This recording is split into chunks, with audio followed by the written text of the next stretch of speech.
Today we have the 2017 Lexus IS. This is a hybrid electric petrol vehicle. It has done just under 60,000 miles with an automatic transmission. To the left of our steering wheel, we have voice control as a feature, as well as automatic headlights. On the right, we have cruise control. On our screen, we can access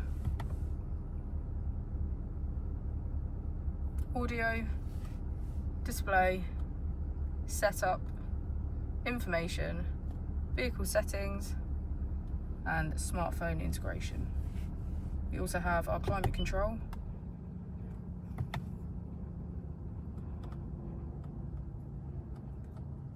and navigation. If we put the vehicle into reverse, we can see that it comes with a parking camera with parking sensors. Just below our screen, we have our climate control, heated seats on either side, and our EV mode.